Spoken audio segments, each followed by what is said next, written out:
we are going to talk about thumbhole cuffs. Thumbhole cuffs are a super fun way to jazz up your sweatshirt or your thermal or whatever you want, really. The one that we're doing today is a traditional thumbhole cuff. There are a lot of different ways to do it. There are a lot of different kinds, and hopefully we will get to those in the future. But for today, we're going to stick to the very traditional thumbhole cuff.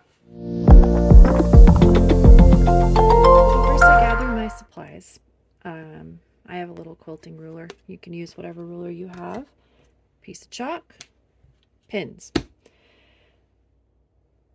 If you are making one of the smaller sizes, make sure that you take note of which way is the stretch, because it can look really similar. This one just looks like a square.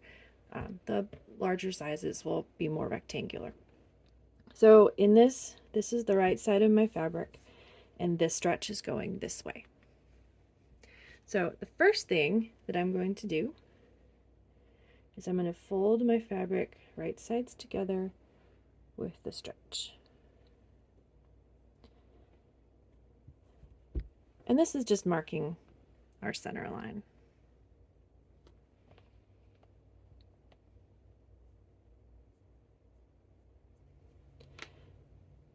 Okay, now we're going to unfold it, and we're going to turn it, and we're going to fold it the other way, and make sure that we line up our marks.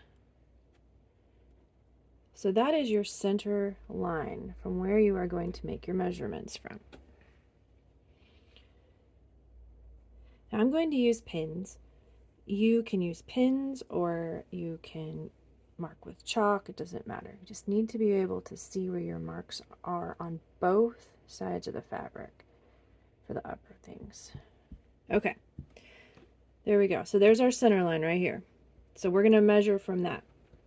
The first measurement we're going to make is 1 inch up.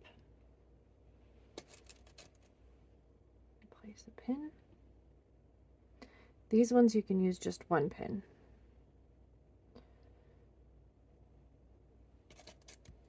And then there's our center line. Here, let me zoom in real quick here so you can see better what I'm doing.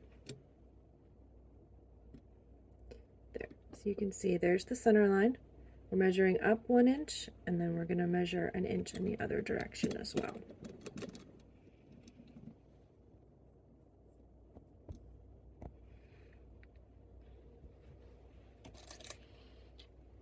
So this part right here, this part will become the top part that goes right here. The next one we have to do is 2 inches on either side, and the metric conversions are in your tutorial. Okay, so for this one, you want a pin on each because we're going to be sewing them separately. So there you go, and then measure 2 inches from that pin. You still see what I'm doing? Yes, okay. And again, you're going to want 2 pins on this one. There's a lot of manipulation that goes on with thumbhole cuffs, so if you want to make marks, it's a little easier. You don't have to worry about getting poked. I recommend you use smaller pins. I have large pins, and that makes it really hard to manipulate them.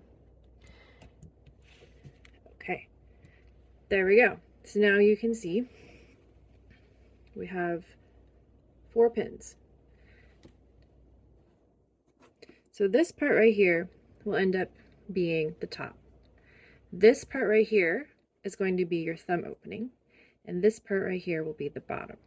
So we start by this part right here. So what you're going to do is you're going to match. So we're going to number these 1, 2, 3, 4. So now that you've got all of your pins marked, you're going to take this over to your regular machine, not your serger, because you're going to need to manipulate the seam allowances. And you're going to sew between 2 and 3. you're going to want to use a zigzag, a very narrow zigzag, a lightning bolt stitch, or a triple stretch stitch. It's very difficult to say. You want it to be as close to a straight stitch as possible, but it still needs to stretch. And make sure that you are tacking on both ends, because this is going to be stress points when your thumb goes through. Okay, so I'm using a contrasting thread so you can see what I'm doing. You're going to want to use a matching one. So I've sewn between 2 and 3. Next step, I'll lay this down here.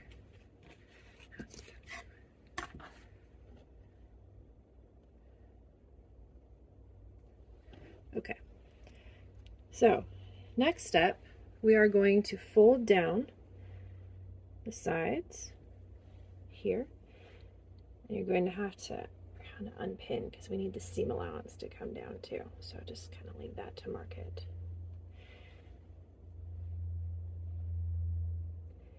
Okay, so now the section that we're working on is the section that your thumb goes through. So the first section that we just sewed was this right here. We're going to sew this part next in the next couple of steps. So you want to make sure that all of your seam allowances and everything else are out of the way. All right, now you're going to match your pins by folding the entire thing in half.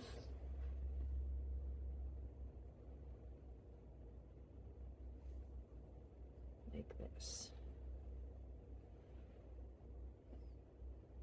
So the hardest part is making sure that all of this fabric under here is out of the way right here. So we are going to sew from here to here. My pins aren't quite matched up. I'll fix that. Okay, but all of this under here, it all needs to stay out of the way. This seam allowance needs to stay out of the way as much as possible. So you're going to,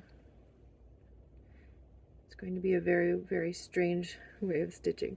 So you're going to stitch from right here to right here, and you're going to get in as close as you can to those stitches without going over them.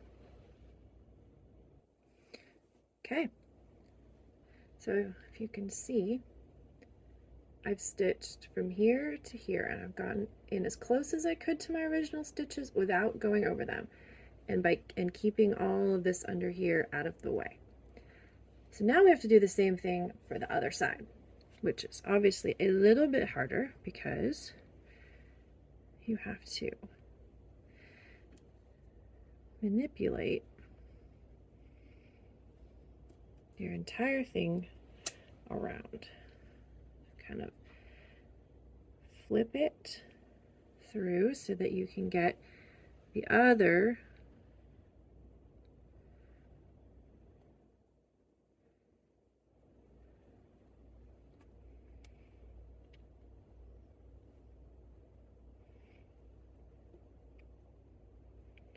okay.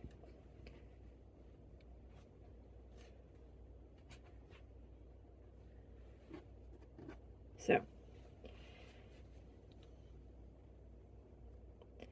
takes a lot of manipulation here. Okay, there we go. So you want to get it turned around to the other side so you can match your other 2 pins.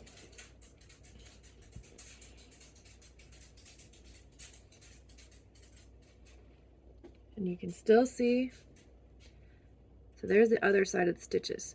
So now you're going to make sure again that all of that is out.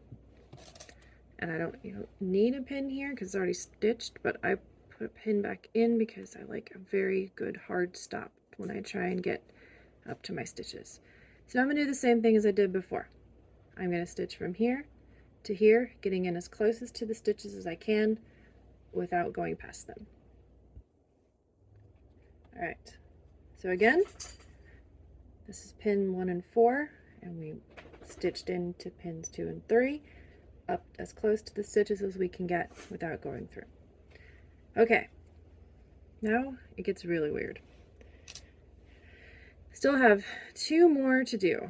So you have to get it turned right side out. And this sometimes can be a little tricky because you're not quite sure which fabric is going where.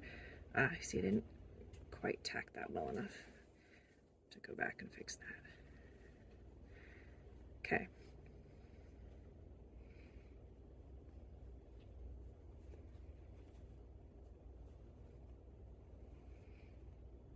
Bear with me here while I try and get this turned right side out.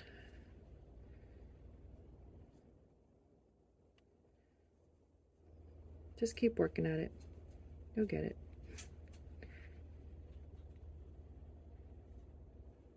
There we go. All right. So get all of your raw edges lined up, and that'll help you line the rest of it up. Okay. So now it's starting to look like a thumbhole cuff. So now we have the top part here. This is where your thumb's going to go through. So we still have this part down here to fix. We have to make our actual thumb opening. So this is where you're going to want to sew this piece and this piece together. So you kind of make a fortune cookie. So you're going to bring this side up and this side and match them. See what I'm doing here? So you need to get in there on those seam allowances and get them facing the right way. It can be a bit of a challenge.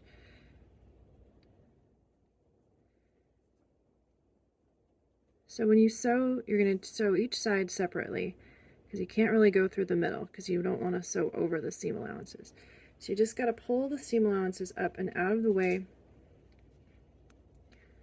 and manipulate all the fabric off to the side. I put a pin in there just to show me. So, and again, we are stitching as close to the stitches as we can without going over. See?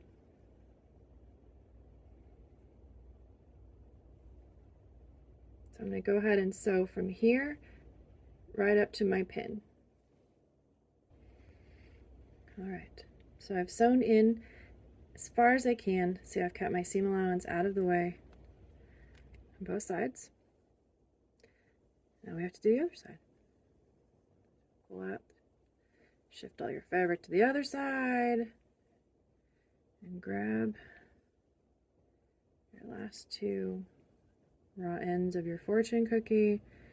Manipulate all the fabric out of the way into the center.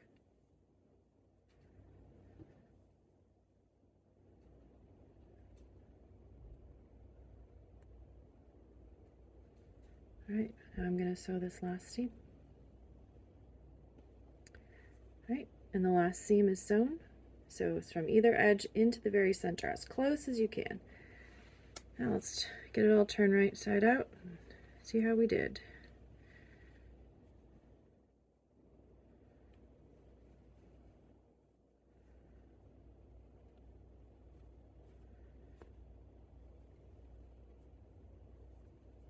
All right, pretty good. Again, you want to use matching thread because then if you don't quite get your stitches exact, it won't show, and when it's stretched. All right, and there you go. There's your thumbhole cuff. So it's a little bit small. It's for my daughter, but there you go. So if you wanted to manipulate how much fabric you have in different places, so your pins, your 2 and 3 pins are here, so you can change that width. This is the 2-inch opening. If you wanted a bigger opening, you'd need to spread it out a bit more. And then this is from the raw edges to pin 1. Ta-da! Go attach them to your sweatshirt and go be cozy. That is how you do a thumbhole cuff.